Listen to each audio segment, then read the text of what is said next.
Boa noite, queridos. A paz do Senhor, amém? Deus abençoe vocês que estão aqui, os demais que estão aí em suas casas. Você que está aqui na igreja, se puder se colocar em pé, já vamos meditar num texto da palavra de Deus, está lá em Mateus capítulo 6. Estamos aí nessa pandemia, já chegando aí próximo do 5º mês, e é uma adaptação, né? Estamos aprendendo como lidar nesse momento, e para a igreja bem é um aprendizado.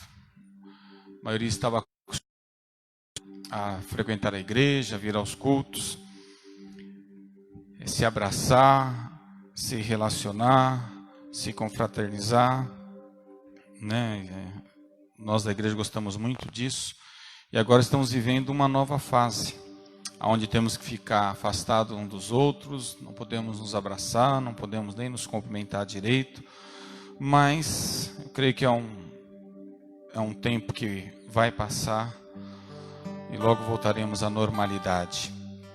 O que nós precisamos é continuar em pé, como o apóstolo Paulo fala lá em Coríntios 10, 13, ele diz que não veio sobre nós tentação senão humana,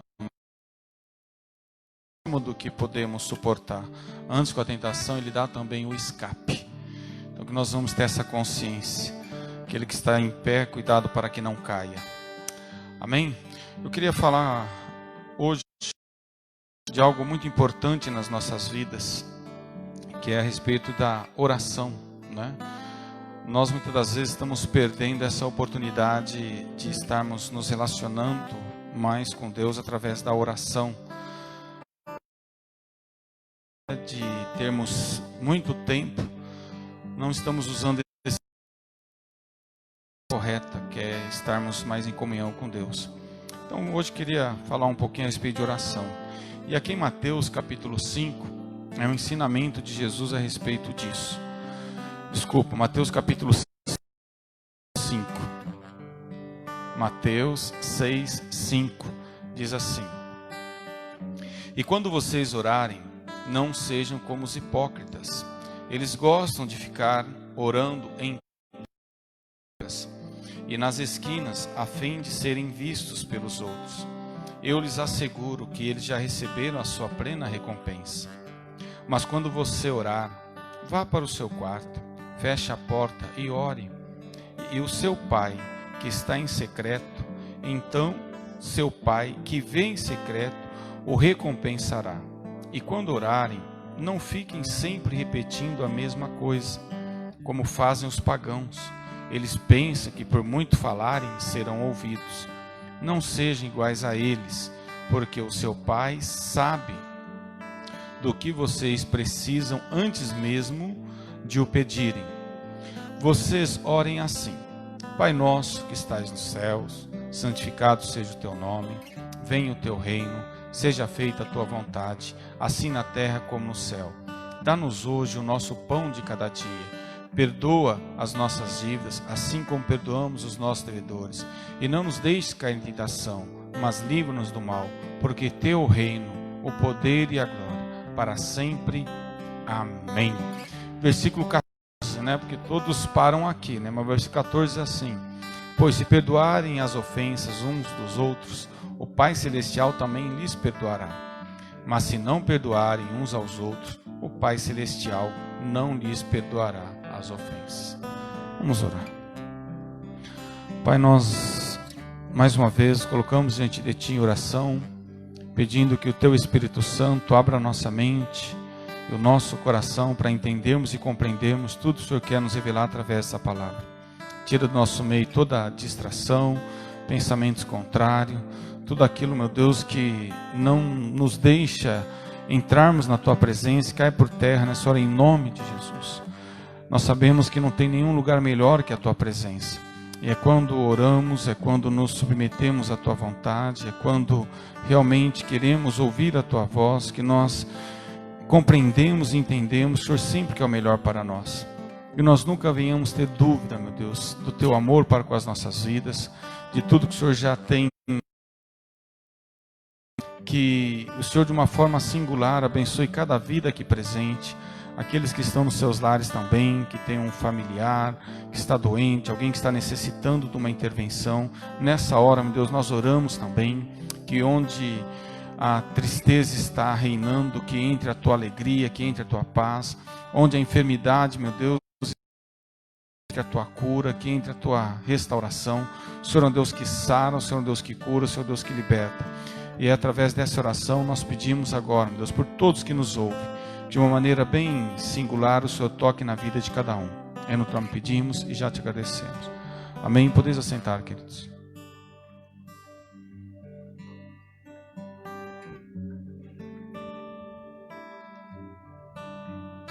Você já fez essa pergunta? A oração realmente muda alguma coisa?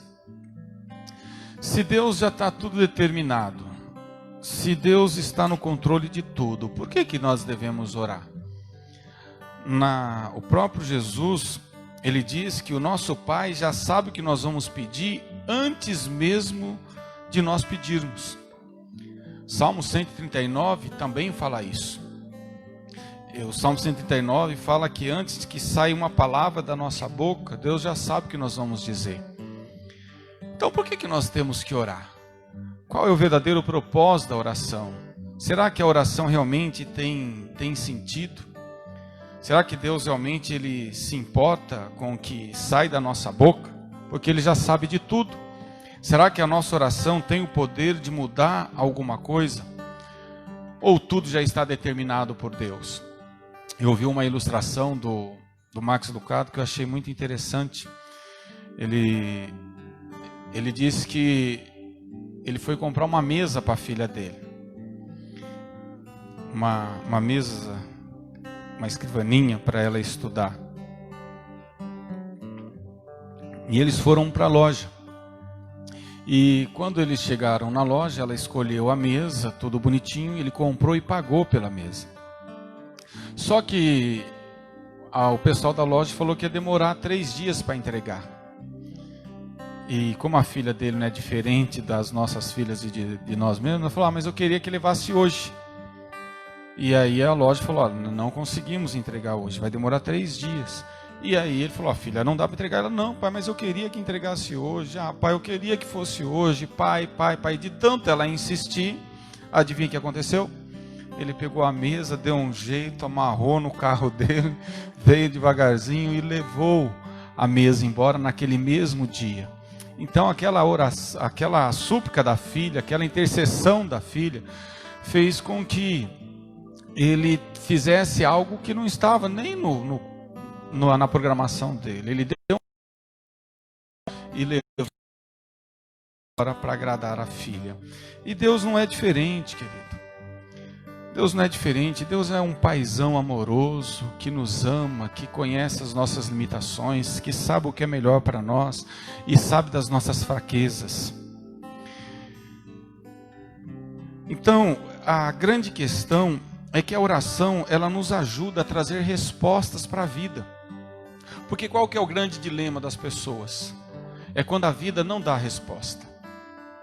É quando você está diante de uma situação e você não sabe como resolver aquela situação, você não tem resposta para se livrar daquilo, para resolver aquilo, e aí aquilo te prejudica de muitas formas. Você fica ansioso, você fica triste, você muitas das vezes fica até agressivo, dependendo da situação é como você reage. Então por que nós precisamos orar? Por que nós cristãos, nós temos essa ferramenta, essa arma poderosa? Até porque a oração é o nosso alimento. Assim como eu acabei de tomar uma água aqui agora, né, para alimentar o meu corpo, a oração é o que alimenta o nosso espírito, é o que alimenta a nossa alma. Porque muitas das vezes nós estamos invertendo a ordem. Nós estamos achando que somos um ser carnal que tem um espírito. E na verdade, querido, é o contrário. Nós somos um ser espiritual que habita dentro de um corpo carnal. E esse corpo, ele é transitório, ele é passageiro, ele tem um prazo de validade. Agora esse espírito não, ele é eterno. E é a oração que alimenta esse espírito. E a nossa preocupação diária é alimentar por 2, 3, 5 vezes esse corpo carnal. Mas quantas das vezes nós alimentamos o Espírito? Quantas das vezes nós colocamos de comunhão diante de Deus? Até porque a religião nos ensinou de uma maneira errada. A gente acha que só ora quando estamos aqui dentro da igreja, só estamos em comunhão com Deus quando estamos com a Bíblia aberta ou com os olhos fechados. Mas a verdadeira oração, querida, ela é incessante. Por isso que lá em Tessalonicenses diz: orai sem cessar. A oração é o seu dia a dia. Você levanta orando, você vai dormir orando. Você está numa fila do banco, você está orando, agradecendo a Deus por aquela oportunidade. Você está numa fila do mercado, você está agradecendo a Deus por poder estar comprando alguma coisa. Você está no seu carro, você está ali em oração, pedindo para Deus te livrar de todos os males. Então, a oração tem que ser constante na nossa vida. Por isso que a Bíblia fala orar sem cessar. E por que a oração faz bem para nós? Vamos elencar alguns pontos aqui. O primeiro ponto que a oração faz bem para nós é porque ela transfere esse encargo que nós não estamos conseguindo resolver para Deus. Quando a Bíblia diz: lançai sobre Ele toda a vossa ansiedade, porque Ele tem cuidado de vós. A oração é isso, é nós estarmos com algo na mão, que nós não sabemos como resolver, e levar para alguém que pode resolver. Isso é oração, é transferir. Por isso que lá em Mateus capítulo 11, versículo 28, o que Jesus fala? Vinde a mim, todos vós estáis cansados, oprimidos e sobrecarregados, e eu vos... Então oração é isso. É você estar diante de uma questão que você não tem como resolvê-la, e você leva para alguém mais competente, alguém mais capacitado para resolver aquilo. E não tem ninguém melhor do que Deus para fazer isso. Então olha a importância de orarmos. Nós estamos transferindo um fardo, nós estamos tirando algo dos nossos ombros e colocando sobre Ele. E de uma maneira que tão simples, porque foi Ele mesmo que falou. Ele falou: vinde a mim, todos vós estáis cansados, oprimidos e sobrecarregados, e eu vos aliviarei. Então o primeiro ponto que a oração faz, ela nos alivia. Porque, querido, por que eu vou orar por uma coisa que só depende de mim? Aqui é algo interessante para nós elencarmos também. Olha como nós somos muitas das vezes folgados. Porque nós também queremos que Deus faça coisas que está na nossa alçada de fazer. Só depende de nós. Mas muitas das vezes nós queremos transferir também tudo para Deus. E não é assim. Deus te deu sabedoria, Deus te deu força, Deus te deu capacidade para resolver muitas coisas. Então resolva. Mas muitas das vezes nós somos uma geração hoje que só quer milagres. Você sabe que quanto mais milagre, mais frágil é a geração. Nós nunca vimos na história tantos milagres quanto aconteceu na época de Jesus. Se nós olharmos para a Bíblia, o apóstolo João, ele diz que Jesus fez tanta coisa que não seria possível escrever.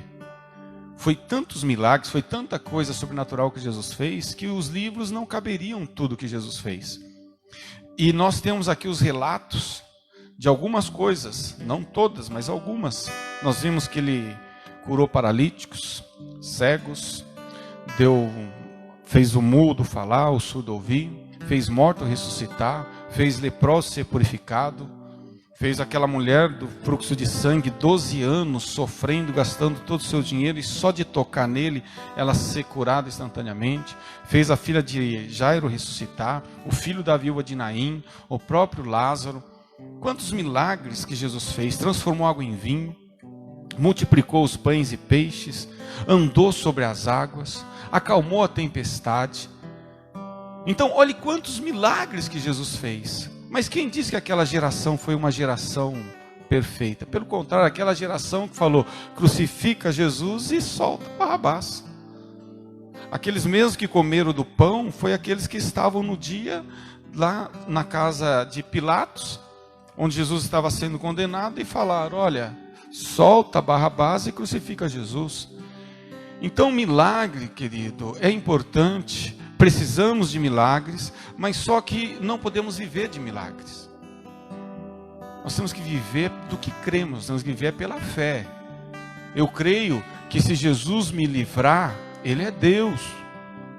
como aconteceu com Sadraque, Mesaque e Abednego na fornalha de fogo ardente.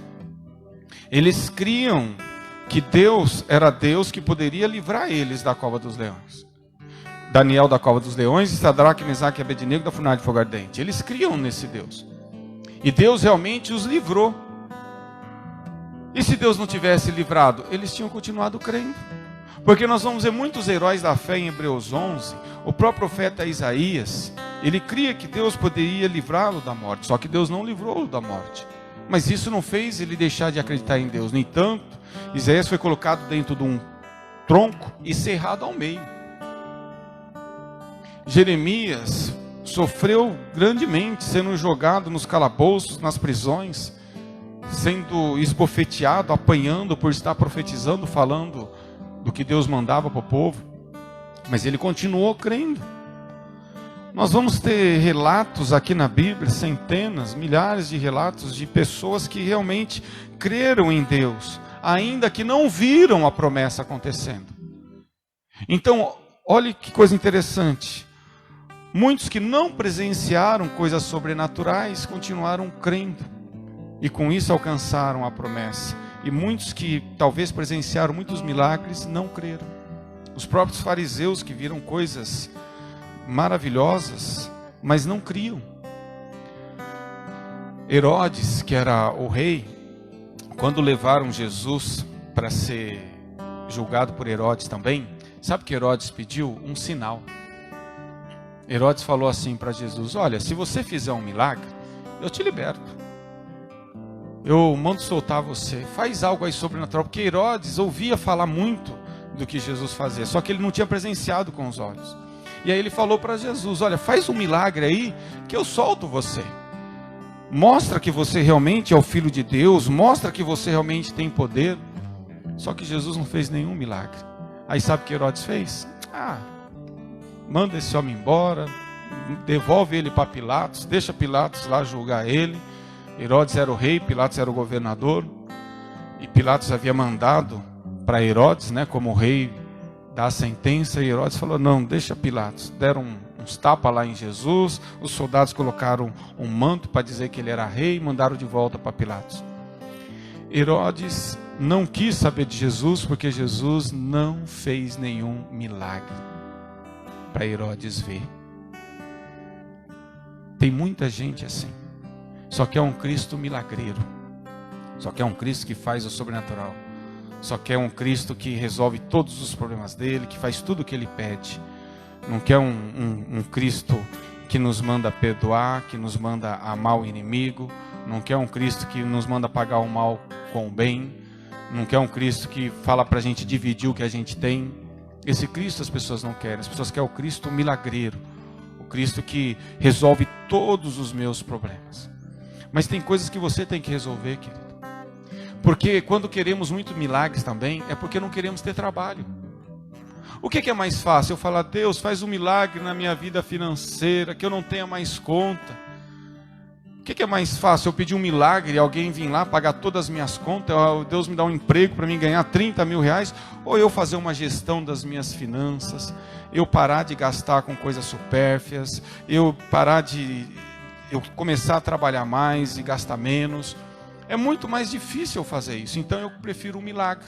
Eu prefiro vir na igreja, fazer uma campanha, fazer um sacrifício lá, um voto de tolo, né, para ver se alguma coisa acontece e eu não preciso me esforçar. Eu vou querendo cada tipo de milagre. Eu falo assim para Deus: faz um milagre no meu casamento, que a minha esposa me ame mais, que meu marido me ame mais. Porque é muito mais fácil eu fazer uma campanha e pedir para Deus fazer isso na minha vida, do que eu ser um marido melhor, do que eu ser uma esposa melhor. Eu vivo pedindo para Deus fazer um milagre. Deus, que os meus filhos sejam obedientes, que os meus filhos sejam pessoas direitas, que os meus filhos sejam bem-sucedidos, do que eu dedicar tempo para os meus filhos, do que eu abrir mão de jogos, do que eu abrir mão de prazeres momentâneos e dedicar mais tempo, do que eu dar exemplo para os meus filhos. É muito mais fácil eu pedir milagres.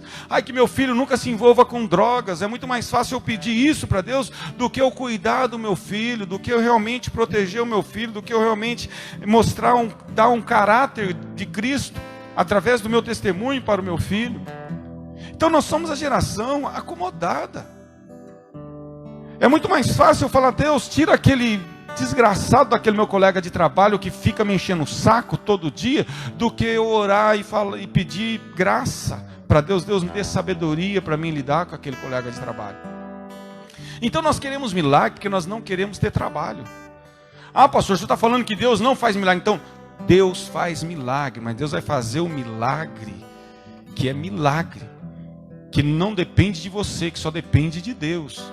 Aí sim Ele vai intervir. Mas aquilo que depende de você, para de ser folgado, para de ser folgada. Ai, Deus, sabe o que é? Eu preciso perder 10 quilos, Deus. E começaram uma campanha lá na igreja, tem um pastor lá que ele ora. E as pessoas, querido, eu sou de uma geração que tinha até isso. A pessoa vinha na igreja para orar para perder gordura, para emagrecer. A pessoa vinha na igreja para Deus abiturar o dente dela, não queria um dentista. Era assim. Então é muito mais fácil eu falar: Deus, eu quero perder 10 quilos, do que eu fazer uma dieta. Do que eu deixar de comer. Querido, quem quer parar de comer chocolate, comer doce? Quem quer comer só um pouquinho de lasanha no domingo como hoje, com esse tempinho frio? Quem quer no sábado só beliscar uma feijoada? Nós queremos é comer. Nós queremos é saciar, nós queremos é ultrapassar todos os limites. E aí depois a gente quer coisa rápida. A gente quer vir na igreja, fazer uma campanha, ou pedir uma oração, e pronto, vamos emagrecer. Olha, agora nós vamos orar aqui, você vai perder 5 quilos. Aí você põe a mão. Ah, querido, não caberia aqui mesmo na pandemia, teria fila aí de gente para receber essa oração. Nós somos uma geração muito acomodada. Nós queremos comunhão com Deus, mas não queremos falar com Ele. Querido, como você vai conhecer uma pessoa que você não conversa? Como você vai querer conhecer uma pessoa que você não se relaciona? Quantas das vezes você casou? Quantos que estão ouvindo aí que casou imaginando uma coisa, porque tinha um relacionamento superficial com a namorada? Mas agora casou, começou a viver junto, dormir junto, acordar junto, comer junto, aí viu que a coisa é diferente. Viu que o caráter da namorada, o caráter do namorado não é aquilo que eles imaginavam. Porque o relacionamento é que vai revelar. Quanto mais intimidade você tiver no relacionamento, mais você vai saber do seu cônjuge, mais você vai saber da pessoa que você está se relacionando. É por isso que muitas pessoas hoje na igreja têm um relacionamento extremamente superficial. Estão na igreja há 5, 10, 15, 20, 30 anos, 40 anos, dizendo que seguem a Cristo, mas ainda não conheceram a Cristo, porque ainda são crentes mimizentos. Sabe aquele crente mimizento? Qualquer coisinha afasta ele de Deus. Ah, eu não vou mais na igreja. Ah, eu não vou mais servir a Deus. Ah, eu orei, Jesus não me atendeu. Ah, o meu filho morreu, eu perdi o emprego. Ah, bateram no meu carro, roubaram o meu carro. Ah, porque Deus não me ama. Querido, não aprendeu nada de Deus, não sabe o que é Deus, não tem intimidade nenhuma com Cristo. Porque quem tem intimidade com Cristo, se ele estiver feliz, ele louva, ele agradece e ele adora a Deus. Se tudo der certo para ele, ele fala: Deus é bom, Deus é Deus. Mas se ele tem maturidade e tudo der errado para ele, ele continua do mesmo jeito. Deus é bom. Deus é bom. Ele não muda pelas circunstâncias. Por quê? Porque ele tem intimidade, ele conhece a Deus. Então a gente fica lutando com a vida porque a gente não tem respostas. Porque nós não queremos a resposta que já existe. Nós queremos uma outra resposta. Mas já existe resposta para tudo, eu duvido. Faz qualquer pergunta e eu duvido que a Bíblia não tem resposta. Pergunte o que você quiser perguntar e eu provo para você que já está respondido aqui. Mas qual que é a grande angústia da sociedade, da humanidade? Respostas para a vida. Ai, da onde eu vim? Para onde eu vou? Ai, depois que eu morrer? Ai, se acontecer isso ou aquilo? Querida, a Bíblia tem resposta para tudo. Então entenda que a primeira coisa que a oração provoca nas nossas vidas é um alívio. É a gente entender que as coisas não dependem só da gente. Aquilo que depende da gente, a gente tem que fazer. Agora, aquilo que não depende, a gente pode levar diante de Deus de oração. Por isso que a oração alivia a nossa carga. A oração tira aquele peso de algo que eu não sei como resolver. Aí eu clamo para Deus e coloco na mão dele. Então aquilo que foge do meu controle, aquilo que foge da minha alçada, eu coloco nas mãos de Deus. O segundo ponto que a oração faz para nós, ela faz lembrar de quem está no controle. Porque a gente acha que tudo está no nosso controle. Não, querido. Nós não temos nada no controle. Nada.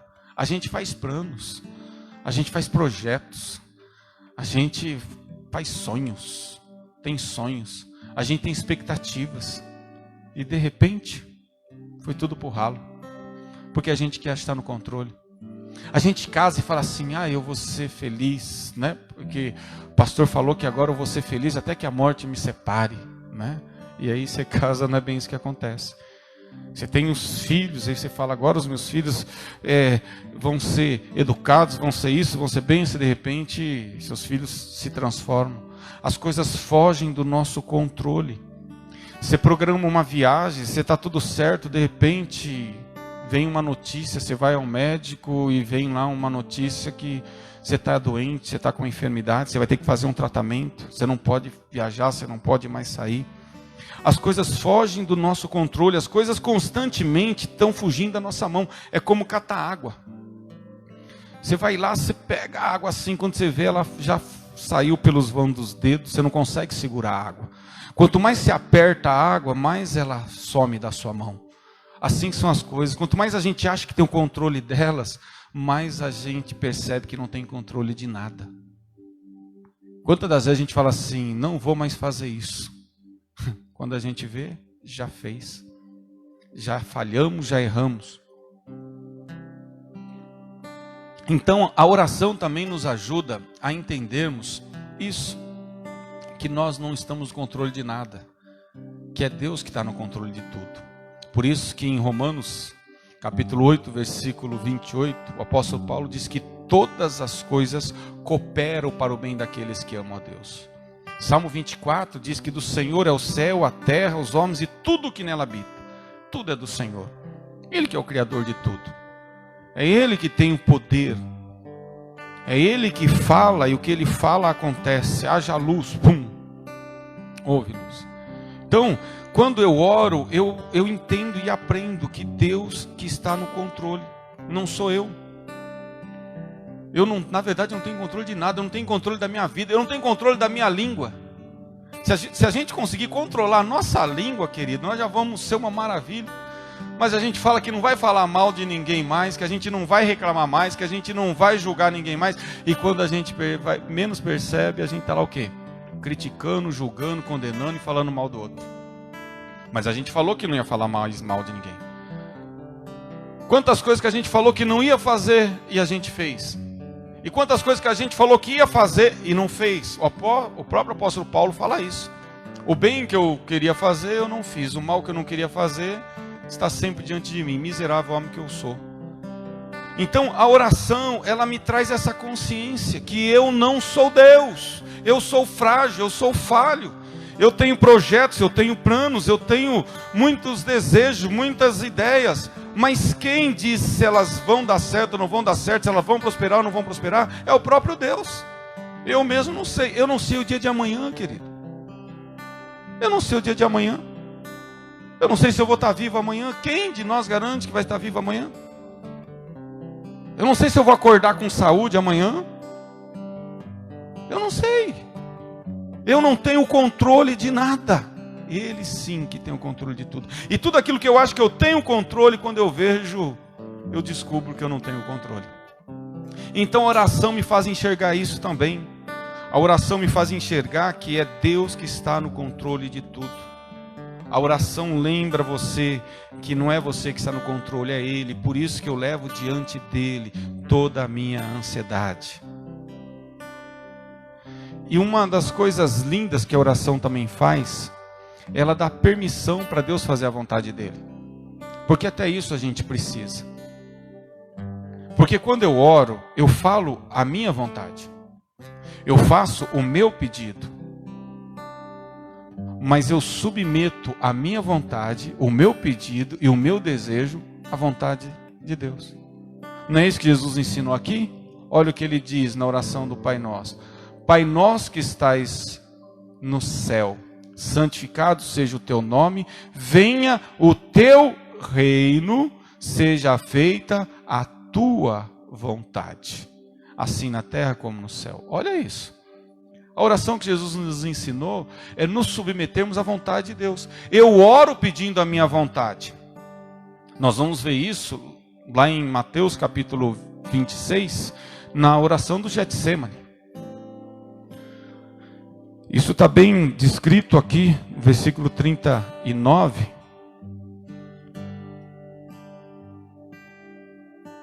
Quando Jesus vai orar no Getsêmani, indo um pouco mais adiante, prostrou-se com o rosto em terra e orou: meu Pai, se for possível, afasta de mim este cálice. Contudo, não seja como eu quero, mas sim como tu queres. Gente, se o próprio Cristo, o próprio Filho de Deus, ele submetia a oração dele ao crivo do Pai, à vontade do Pai, quem sou eu para falar: Deus, faz a minha vontade? Como uns idiotas ensinam o povo a orar. Sabe como os idiotas ensinam o povo a orar? Você tem que pôr Deus na parede. Você tem que falar para ele: ó, o Senhor me dá, senão o Senhor não é Deus. Vai plantar batata no asfalto, querido. Vai andar descalço no asfalto quando tiver o sol de 40 graus. Vai queimar o pé. É que eu não quero falar, vai se ferrar, então estou usando isso daí, tá? Porque são uns idiotas. Que não sabe nada de Deus, sabe nada da Bíblia. Porque Deus tem que fazer. O que Deus tem que fazer, rapaz? Se coloca no seu lugar. Você é servo, Ele é Senhor. Você é pó, Ele é o Criador do cosmos. Você não sabe de nada. Quem é você para falar para Deus: Deus, o Senhor tem que fazer, porque se o Senhor não fizer, quem somos nós? Quem somos nós? Para impormos a Deus, nós temos o direito de pedirmos o que quisermos para Deus. Mas se temos maturidade e entendemos quem nós somos e quem Deus é, nós nunca vamos falar: seja feito a minha vontade, Senhor. A minha vontade é essa. O que eu quero é isso. O que eu acho que eu preciso é disso. Mas eu sei que eu não sei nada. E eu também sei que o Senhor é o que sabe de tudo. Por isso eu submeto o meu desejo à tua vontade. Então faça a tua vontade. Porque é assim que Deus vai agir na minha vida, porque eu estou dando permissão. Agora, quando eu não dou permissão, eu quero do meu jeito. E aí, como diz o salmista, concedeu o desejo do coração, mas fez definhar a alma. Ah, pastor, você está falando que... Não, Deus dá o que você pede. Quando você pede tanto, tanto, tanto e não submete à vontade de Deus, você quer só a sua vontade, e você, desculpa o termo, enche tanto o saco de Deus, ele fala: é assim que você quer? Então tá bom, vai. Romanos capítulo 1. Deus os entregou aos seus próprios sentimentos. Ah, é assim que vocês querem? Então vivam segundo o que vocês querem. Vai ver a desgraça que acontece. Vive segundo os seus desejos, a tua vontade e o teu capricho. Vive e você vai ver a porcaria que você vai fazer com a sua vida. Você vai ver o buraco que você vai enfiar a sua vida. É por isso que quando eu oro, e oro com sinceridade, e oro segundo o que Jesus me ensinou, eu submeto a minha vontade à vontade do Pai. Pai, eu quero isso. Pai, eu preciso disso. Mas todavia não seja como eu quero, mas como tu queres. Porque até para isso a gente tem que dar permissão para Deus fazer. Ele nos deu livre-arbítrio.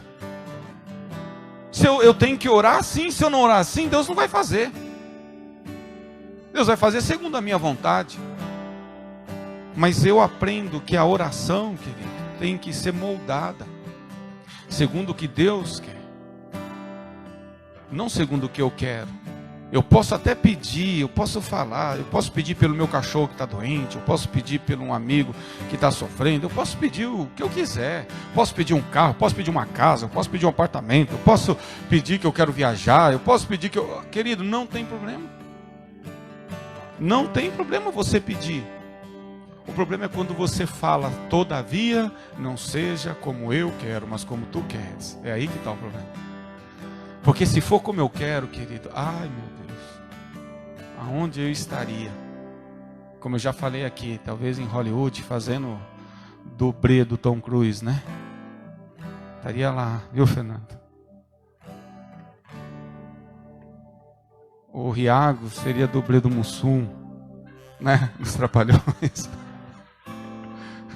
O Fernando, com essa risadinha, o dublê do Zacarias, dos Trapalhões, né? Qual seria a nossa vontade? Quem diz que nós sabemos alguma coisa?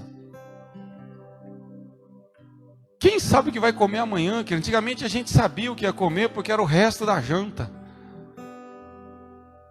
Mas a gente não sabe nem o que vai comer amanhã.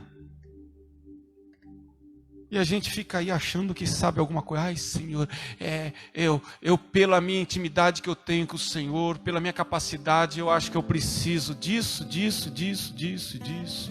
E a gente vai falando. Você precisa, querido, é de humildade, você precisa de fé. Você precisa aprender a perdoar. Você precisa aprender a amar quem te fere. Na oração de Getsêmani, Jesus também ensina no versículo 41... que nós temos que orar, e ele começa assim, ó, vigiai e orai para que não caiais em tentação. A oração serve para nós não cairmos em tentação também. É quando eu oro que eu falo para Deus, Senhor, me ajuda, porque eu estou olhando diferente para uma moça, eu sou casado. Senhor, me ajuda porque eu estou precisando de dinheiro e eu estou tendo uma oportunidade para mim ganhar dinheiro de uma forma ilícita, mas me ajuda, Senhor, para mim não ceder a essa tentação, para mim não cair nessa tentação. É isso que a oração faz, querido. Agora nós estamos querendo que a oração faz o quê? Milagres. A gente está querendo coisinhas supérfluas. A gente está orando para comprar um carro. A gente pode até orar. Mas existe uma maneira de você comprar um carro. Gastar menos, economizar e comprar. Então, em vez da gente usarmos o período de oração para termos comunhão com o Pai, para orarmos, vai ver a oração de Jesus. A Bíblia mostra várias situações de Jesus orando. Certa ocasião, os discípulos estão desesperados, correndo atrás de Jesus. Jesus havia sumido. E foi chegando gente, cadê Jesus? Cadê Jesus? E ninguém sabia onde Jesus estava. Passou-se um tempo, vem Jesus. E aí Pedro chega a Jesus, olha, onde o senhor estava? Que estavam todos aí te procurando, querendo milagre, o senhor sumiu. Ele falou, ei, daí? Eu estava orando, falando com meu pai. Porque mais importante que fazer milagres é falar com o meu pai. Se Jesus estivesse preocupado com a imagem dele, se Jesus estivesse preocupado com a mídia, Jesus estava ali querendo mostrar serviço, querendo aparecer, mas a preocupação de Jesus era estar em sintonia com o Pai, intimidade com o Pai. E às vezes a gente está preocupado com tantas coisas, e o essencial que é essa intimidade, que é estar em sintonia com Deus, e oração com Deus, a gente não pratica.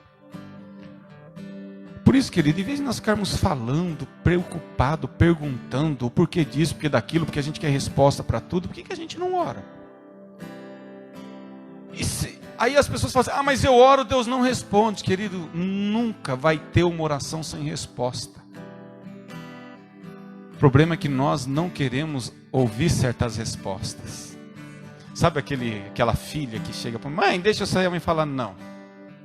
Mas ela continua, mãe, por que não? Por que não? Ah, mãe, mas eu vou voltar cedo. Eu já falei que não. Mas fica insistindo. Com Deus é a mesma coisa. Por isso que Jesus, na oração do Pai Nosso, ele fala, não useis de vãs repetições. Vocês ficam repetindo, pedindo a mesma coisa, a resposta já veio. Se você já entregou, se você já confiou, por que você fica pedindo a mesma coisa? Não confia? Não tem fé? Então, querido, a oração ela é extremamente importante, porque a oração revela o que está no nosso coração. Eu queria te desafiar a você ouvir a sua oração, e aí você vai ver o que está no seu coração. Porque dificilmente, não estou falando que não tem pessoas assim, eu estou falando que são raras as pessoas que oram falando para Deus deixá-las mais parecidas com Jesus. Na maioria das vezes que oramos é pedindo alguma coisa, é querendo um carro, a casa, um milagre, uma cura, uma libertação, uma transformação, um bem, e assim vai indo. São poucos que dobram o joelho e falam: Senhor, aumente a minha fé, que eu venha praticar mais as boas obras, que eu venha perdoar mais os meus inimigos, que eu venha ter mais paciência com as pessoas, que eu venha ser uma luz, que eu venha ser um sal, que eu venha ser uma referência. Senhor, me faz mais parecido com Cristo. Senhor, me ajude a ter mais humildade. Senhor, me ajude a me esvaziar de mim mesmo. Querido, olha o que é isso. Filipenses capítulo 2 diz que Jesus, ele se esvaziou de si mesmo e tomou uma forma de servo. Sabe o que é isso? Ele se esvaziar de ser Deus. Alguém que tem o poder de fazer qualquer coisa, e ele abrir mão disso e assumir uma forma de servo.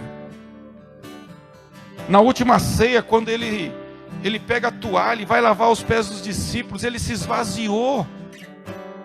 Agora nós não, nós achamos que somos importantes, nós achamos que somos melhores do que os outros, tratamos os outros inferiores a nós, como se nós fôssemos superiores a eles. Que é isso? Que é isso? Nós temos que orar para Deus nos livrar disso, que nós venhamos nos esvaziar de nós mesmos. E eu quero ensinar uma receitinha de oração para você, para nós encerrarmos. Alguns ingredientes que tem na sua oração para você não esquecer. Então, lembre da palavra casa. Então você sempre vai lembrar de casa, a palavra casa. Então essas 3 letras têm que constar na nossa oração. Nós começamos pelo C.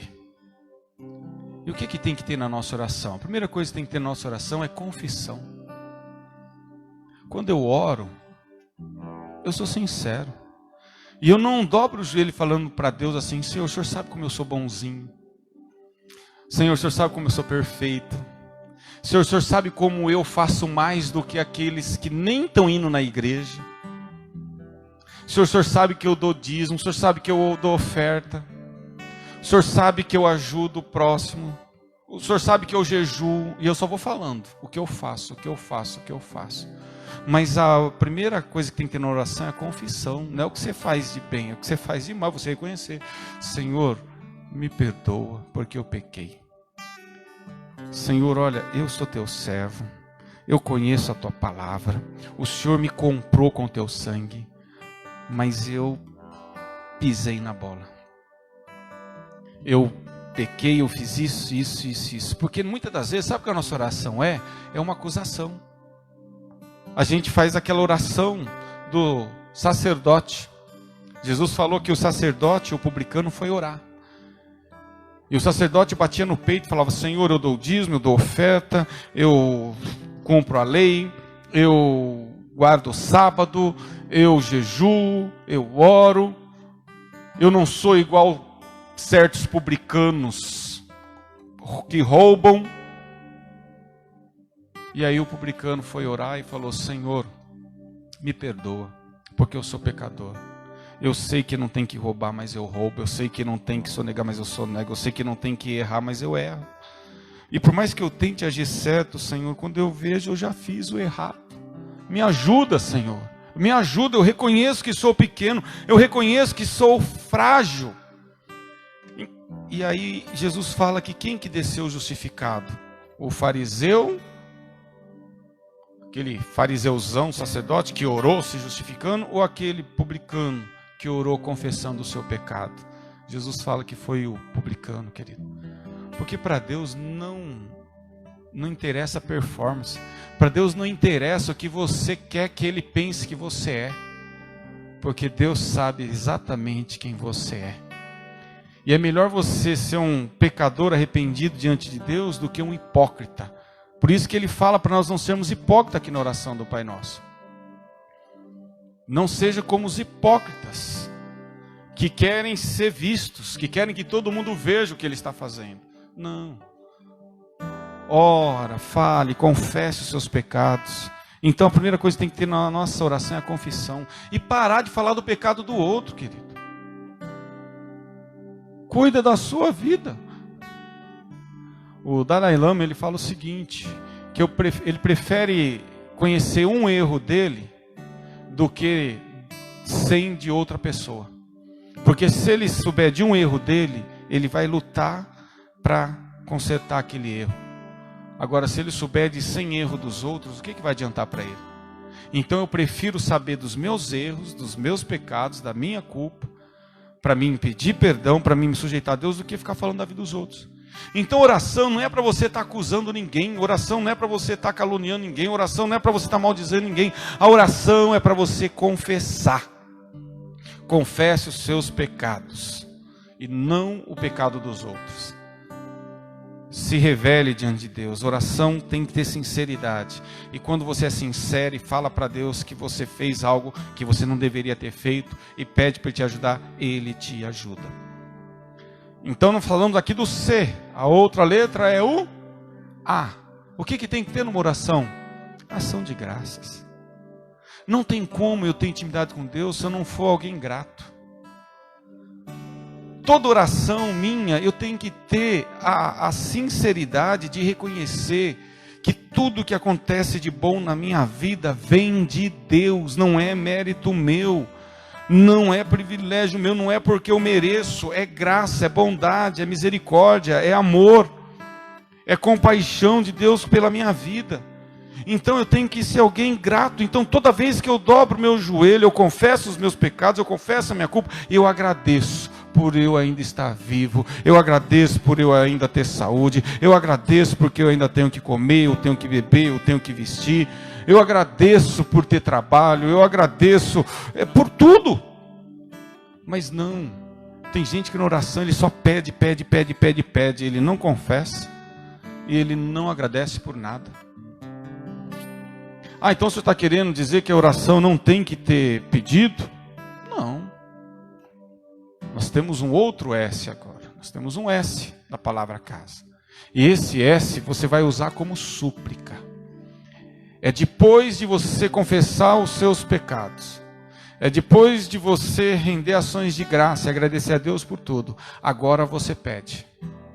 Agora você vai falar para Deus, Senhor, olha, tem um amigo que está doente, ou eu mesmo estou doente, estou precisando de uma intervenção, ou estou com uma dificuldade, seja ela conjugal, financeira, familiar, seja ela o que for. Aí você vai suplicar, você vai reconhecer que Deus ele é grande, que Ele é poderoso, que Ele pode resolver aquela situação. Aí você vai fazer a sua súplica, você vai fazer os seus pedidos, você vai colocar diante de Deus a sua ansiedade, a sua necessidade, aquilo que está tirando o seu sono, aquilo que está tirando a sua paz, aquilo que está tirando a sua alegria. Aí é a hora de você suplicar, só que você já confessou, você já fez ações de graça, e agora você faz a sua súplica.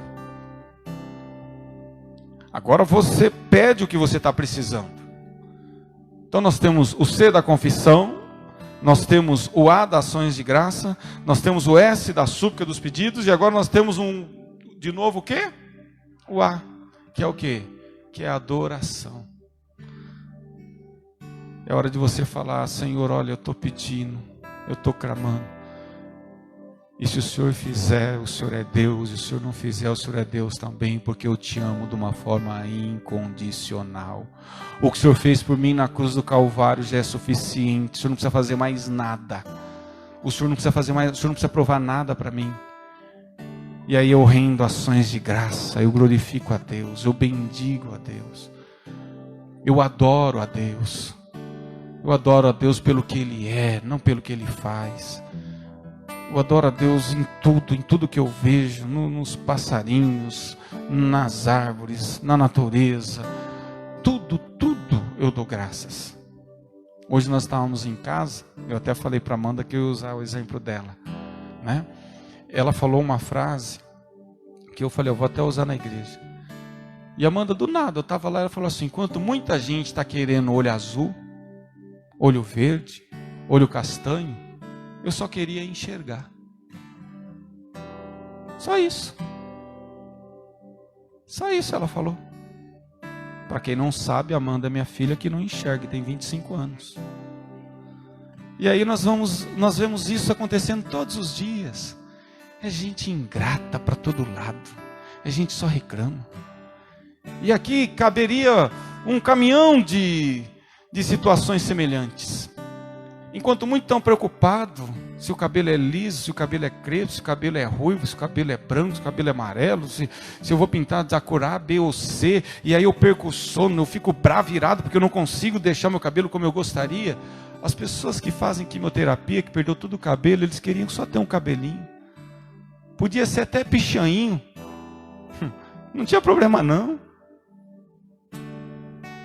Enquanto eu estou preocupado com o sapato que eu vou usar, se ele é do Paraguai, se ele é importado, se ele custa 50 ou 500 reais, tem pessoas que não precisariam nem ter sapato, elas queriam só ter o pé, elas andariam descalças. Se elas tivessem pelo menos o pé. Querido, olhe como nós somos perversos quando nós estamos longe de Deus. Nós somos extremamente egoístas, avarentos, presunçosos, soberbos e ingratos. Mas quando estamos próximos de Deus, nós só agradecemos. Como Pedro falou aqui, bateu o carro, poderia murmurar, poderia dar uma de crente chato, de santarrão, de religioso. O que adianta eu ir na igreja, sou ministro do louvor e o anjo não me livrou do acidente. Ai, plantar batata no asfalto. Para mim não falar safado, né? Sem vergonha, aquilo que eu já falei para vocês. Vai catar lata. Ser obrigado, porque na minha imprudência eu poderia ter ferido, machucado alguém, mas graças a Deus foi só danos materiais. Obrigado, Jesus. Porque o diabo, com certeza, todos os dias ele arma a cilada, querido. Todo dia tem laço. Você acha que você está em pé porque você é bom? É a misericórdia de Deus que não deixou o diabo te trucidar, acabar com você. Quantas tentações que Deus tem te livrado todos os dias. De quantos laços do passarinheiro Deus tem te libertado. Mas a nossa oração, ela só pede milagre. Mas deixa eu falar uma coisa. Seja você um milagre. Seja você alguém que não reclame, você já vai ser um milagre. Seja você que se compadece do outro, que você já vai ser um milagre, porque a maioria quer usurpar do outro, quer sugar o outro, quer usufruir do benefício do outro, quer arrancar do outro. Seja você aquele que se dá pelo outro, que ajuda o outro, que se compadece do órfão, da viúva, do necessitado, do angustiado, do oprimido. Porque mais do que querer um milagre, querido, o verdadeiro cidadão do céu, ele fala, usa-me, pois sou o teu milagre. Usa-me, Senhor, pois eu sou o teu milagre. Porque, eu já falei isso aqui várias vezes, eu prefiro ser o traído do que o que trai. Eu prefiro ser aquele que sofre o dano do que aquele que causa o dano. Eu prefiro ser aquele que perde para Jesus ganhar, do que ser aquele que ganha para Jesus perder.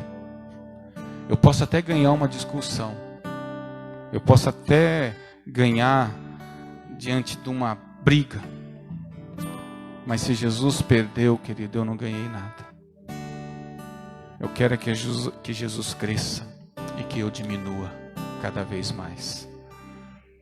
Porque eu não quero me parecer com o Brad Pitt, eu não quero me parecer com o Tom Cruise, apesar que é eles que parecem comigo. Eu quero é parecer com Jesus. Fisionomia, aspecto físico não interessa. O que vale é o que está aqui dentro. Isso daqui, ó, até tem no livro, o Max Lucado, ele fala exatamente isso, que para nós, morrer é o final, para aqueles que não crêem.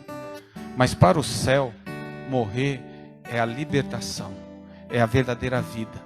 E aí ele dá o exemplo daquela borboleta que está num casulo. E ela está naquele casulo, apertadinha, oprimida ali, não consegue sair.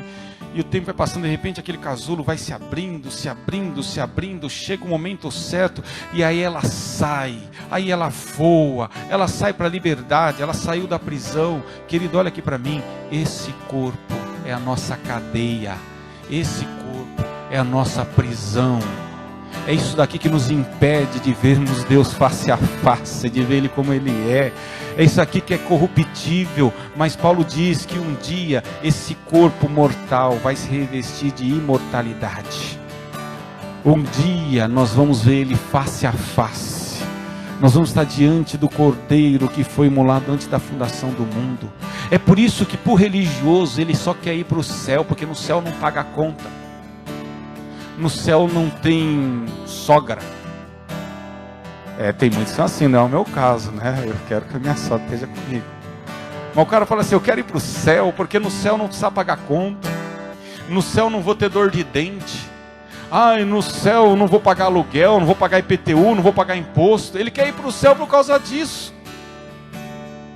Querido, me desculpe, mas você não entendeu nada. Eu não quero ir para o céu porque lá tem o rio da água da vida. Eu não quero ir para o céu porque as ruas são de ouro, os muros são de jaspe. Eu não quero ir para o céu porque lá é coisas inefáveis, como Paulo diz, aquilo que que os olhos não viram, o coração... Aquilo que os olhos não viram, que os ouvidos não ouviram, que nem subiu o coração do homem, são as coisas que Deus tem preparado para aqueles que nele esperam. Não, para mim isso não interessa. Eu não quero ir para o céu porque o céu é um paraíso. Eu não quero ir para o céu porque o céu é um lugar onde eu não vou ter que trabalhar, onde vou ficar numa rede, como se eu estivesse no Jardim do Éden, do lado do rio da água da vida, ali pescando, pegando uns lambarizinhos. Eu não quero ir para o céu porque lá é lugar de descanso, lá é lugar de paz, porque lá é lugar de refrigério. Não, eu só quero ir para o céu por um motivo, porque o meu Cristo está lá. O meu Jesus está lá, e é isso que me dá graça, ânimo e vontade de ir para o céu. Caso contrário, querido, se eu quiser bens materiais, aqui o mundo pode me dar muitas coisas.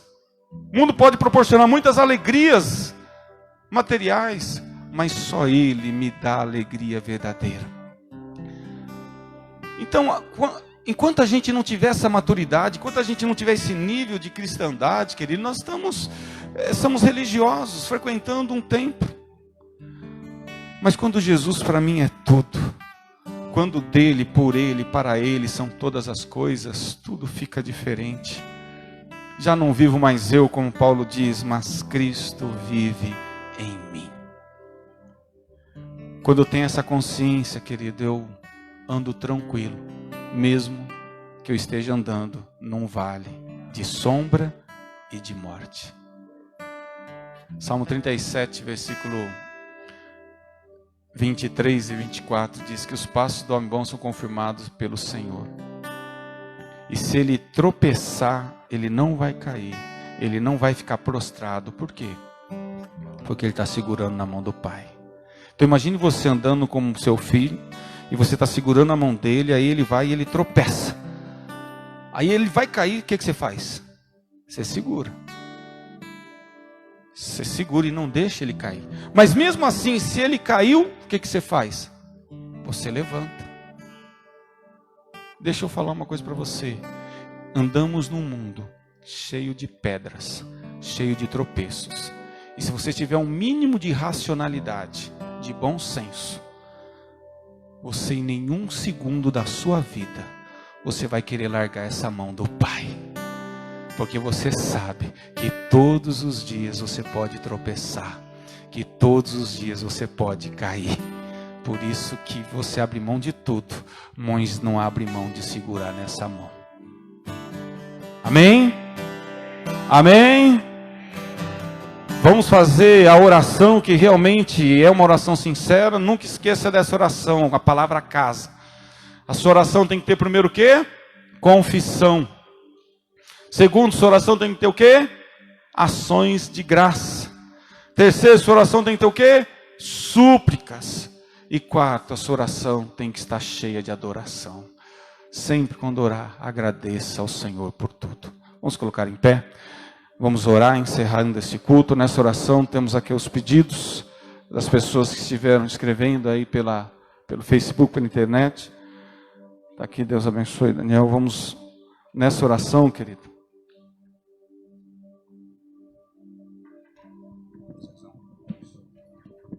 Amém. Essa oração, vamos orar também pela vida do Zezão, pela família dele. Amém.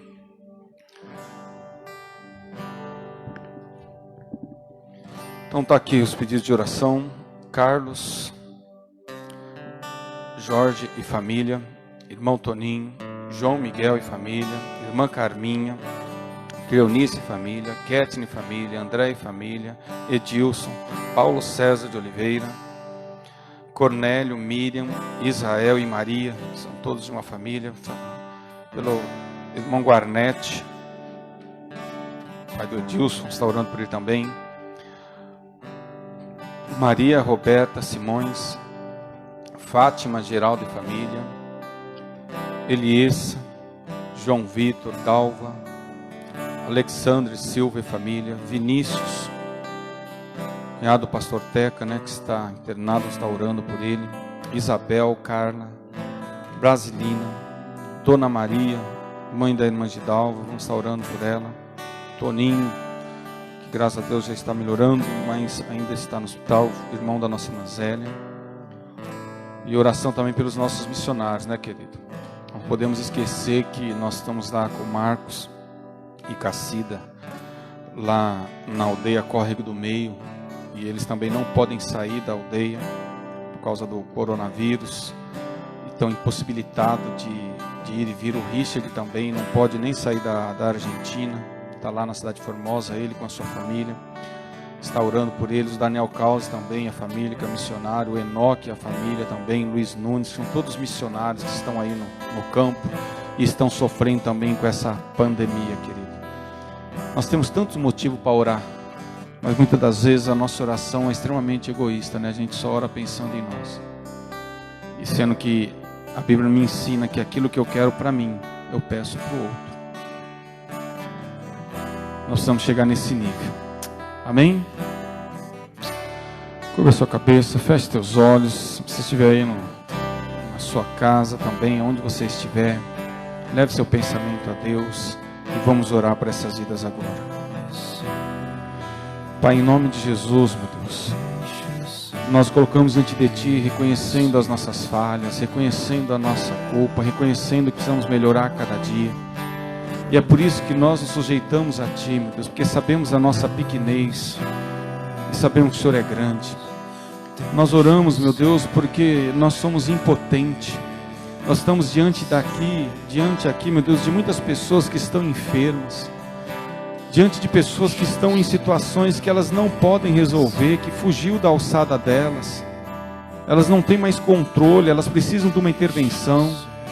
Por isso, Pai, em nome de Jesus, eu suplico agora, meu Deus, por todas essas vidas que estão clamando, que estão pedindo uma intervenção sobrenatural do Senhor. O Senhor é Deus que sara, o Senhor é Deus que cura, o Senhor é Deus que liberta.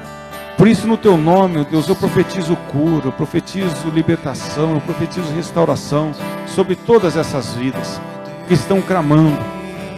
O Senhor é um Deus misericordioso. O Senhor conhece a nossa estrutura, o Senhor sabe que nós somos pó. Por isso, meu Deus, nós suplicamos, venha com a Tua intervenção, cura, liberte, restaura, fortaleça cada uma dessas vidas, pelo poder do Teu Espírito Santo. Aonde o Senhor entra, o mal tem que sair. Entre agora, meu Deus, entre agora nesses lares, nessas casas, levando a Tua paz, levando o Teu refrigério. Foi o Senhor que diz: vinde a mim, todos estáis cansados e oprimidos, eu vos aliviarei. Quantos que estão carregando um peso, meu Deus, um jugo que já não conseguem mais carregar, estão abatidos, angustiados, oprimidos, diante de situações que não conseguem resolver.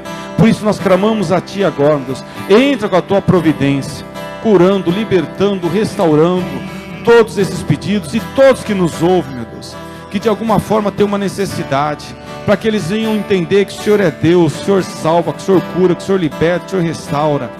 Faça isso nessas vidas e nesses corações. É no Teu nome que pedimos, Senhor, e é nesse nome que já agradecemos, ciente de que o Senhor conhece e sabe todas as coisas, e é por isso que nós já Te glorificamos, meu Deus, nós já bendizemos o Teu nome, por todas essas curas, por todos esses livramentos, porque, meu Deus, se não for o Senhor, onde nós estaríamos? Nós temos total consciência que só estamos em pé por causa da tua bondade e por causa da tua misericórdia. E continue segurando nas nossas mãos.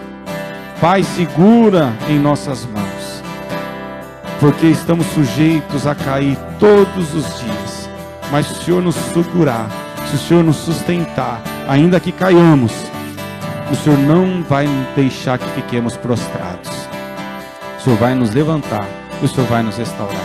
Cremos nisso e é por isso que já te agradecemos.